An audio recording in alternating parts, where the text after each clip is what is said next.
C'est en inaugurant une station locale de France 3 que Jean-Pierre Raffarin lâche une petite phrase à l'origine d'une belle polémique. Pressé de questions par des journalistes sur sa priorité pour 2003, baisse d'impôts ou baisse des charges, il a cette réponse que chacun interprète à sa façon. Nous mettrons le curseur sur les priorités qui nous paraîtront les plus importantes dans les circonstances économiques de 2003. Et il va de soi qu'aujourd'hui, compte tenu de la situation de l'emploi, le dossier des charges sociales me paraît prioritaire.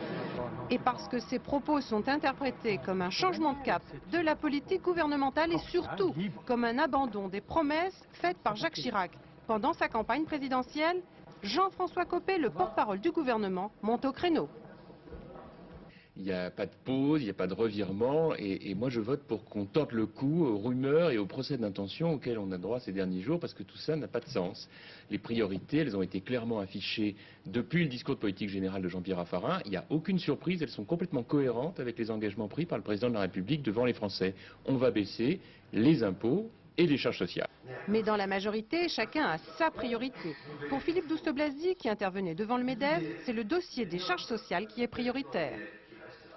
Aujourd'hui, il faut baisser à la fois l'impôt sur le revenu, ce qui commence à être fait dès le mois de septembre, mais également les charges sociales.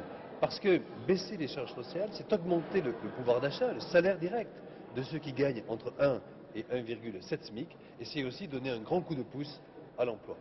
Les députés de la majorité ont leurs priorités, l'Élysée a les siennes. Il faut tenir les promesses électorales de Jacques Chirac.